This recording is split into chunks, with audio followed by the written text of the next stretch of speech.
జయేష్ రంజన్ పెట్టుకొని మొత్తం తిరుగుతా ఉన్నారు. ఇక్కడ ఐటీ శాఖ మంత్రి ఏడి జపాన్ టూర్ లో లేడు, ఇక్కడ హైదరాబాద్ లో పాలు ఎన్నుకుంటా కూర్చుండా జపాన్ పోకుండా.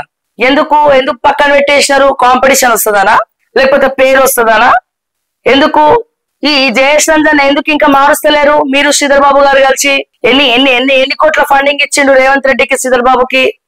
ఈ జయేష్ రంజన్ బిఆర్ఎస్ కోట్లు మొత్తం నీ పేషనే ఉండబట్టే, వాళ్ళకి చేదోడు వాదోడుగా ఉండి స్కాములు చేసి కమిషన్లు మెక్కినటువంటి బాపట్లు సోపట్లు అంతా కూడా నీ పేషలోనే ఉండబట్టే, ఆఖరికి పిఆర్ఓలతో సహా ఉండబట్టే ఇక నువ్వట ప్రక్షాళన చేస్తారట రేవంత్ రెడ్డి గారు. What is this?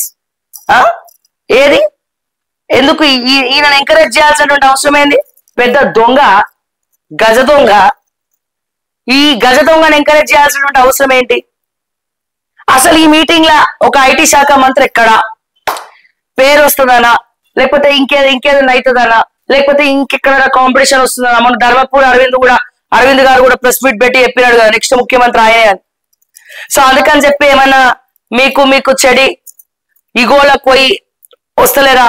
ఇవి ఇట్లా సవా లక్ష డౌట్లు వస్తాయి, నాకు వచ్చినట్టే పబ్లిక్ కూడా వస్తాయి. రేవంత్ రెడ్డి గారు మీరు మరి చెప్పాలి సమాధానం దీనికి. ఈ జయేష్ రంజన్ ఐఏఎస్ ఈయన ఎవరికి పనిచేసిండు? ఈయన గతంలో కేటీఆర్ పనిచేసిండు. జనరల్ గానైతే గవర్నమెంట్ మారితే గవర్నెన్స్ మారాలి. గవర్నెన్స్ మారకుండా నవీన్ మిట్టల్ అట్లనే పెట్టినావు, జయేష్ రంజన్ అట్లనే పెట్టినావు, దానకిషోర్ అయితే నీ పేషీలనే పెట్టుకున్నావు, అన్ని చేసినావు కదా.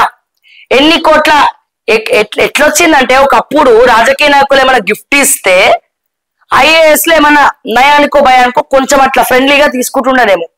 ఇప్పుడు ఏమైపోయిందంటే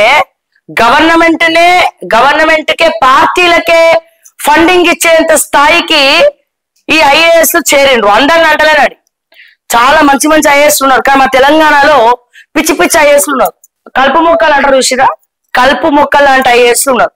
వాళ్ళు ఏ ప్రభుత్వం వచ్చినా ఆ ప్రభుత్వాన్ని శాసిస్తారు. ఏ పార్టీ వచ్చినా ఆ పార్టీకి ఒక 20% 30% కమిషన్ ఫండింగ్ ఇస్తాడు. మన నవీన్ మిట్టల్ ఇయ్యలే, 3000 కోట్లు ఇచ్చిండట అక్కడ ఆయన కేసు నుంచి బయటపడేయాలని. 2000 కోట్లు 3000 కోట్లు కేంద్ర పాలిత పార్టీకి, ఒక 2000 కోట్లేమో ఈ కాంగ్రెస్ పార్టీకి ఇచ్చిండట. ఎందుకు? స్వయాన ఈ నవీన్ మిట్టల్ భార్య ప్రియాంక గాంధీకి క్లోజ్ అట. వీళ్ళు నార్త్ కదా, వీళ్ళు అక్కడ ఉంటాయి కదా, వీళ్ళంతా పంజాబ్ హర్యానా అక్కడ యూనివర్సిటీలు ఉన్నాయి కదా. సో అక్కడ మంచి మిత్రులు, మంచి దోస్తులు అనమాట. సో ఈ దోస్తానాలు ఏమైందంటే ఇట్లా కాపాడుతారు. ఇక ఈయన ఎందుకు పెట్టుకున్నాడు?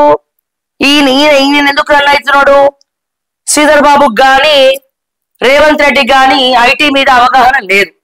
ఎక్కడెక్కడ పని చేయాలనే సంకల్పం ఉంటే ఎట్లనో అట్లా అవగాహన వస్తుంది, కానీ వీళ్ళకు పని చేయాలనే సంకల్పం లేదు. శ్రీధర్ బాబుకైనా అది రేవంత్ రెడ్డికైనా వీళ్ళకి ఏముంది ఆలోచన? జయేష్ రంజన్ అయితే గతంలో అన్ని కమిషన్లు మెక్కిండు, మంచిగా బీఆర్ఎస్ వాళ్ళకి చేదోడు వాదోడు ఉన్నాడు. ఎక్కడెక్కడ షేర్లు పెట్టాలి, ఎక్కడెక్కడ ఏమేమి కంపెనీలు ఉన్నాయి, ఏ కంపెనీలలో మన సొంత డబ్బులు షేర్లు పెట్టుకోవచ్చు, ఏ కంపెనీలు మనకు షేర్లు రాసిస్తుంది, అసలు దందాలు ఎట్లా చేయాలో ఈ జయేష్ రంజన్ కంటే వేరే వాళ్ళకి ఎవరికి ఎక్కువ తెలియదు. గతంలో కేటీఆర్ తో బాగా పనిచేసిండు. సో ఎక్కడెక్కడ ఏమున్నాయో జయేష్ రంజన్కి తెలుసు. నయానో భయానో అట్లనే పెట్టేసి మనం కూడా కొన్ని కమిషన్లు ఇచ్చేసి మనం కూడా ఇంకొంచెం దోచుకుందాము అన్న ఉద్దేశంతోనే జయేష్ రంజన్ ని పెట్టుకున్నాడు, కంటిన్యూ చేస్తున్నాడు. ఎందుకని ఎక్కడెక్కడ ఏమేమి ఉన్నాయో జయేష్ రంజన్కే తెలుసు.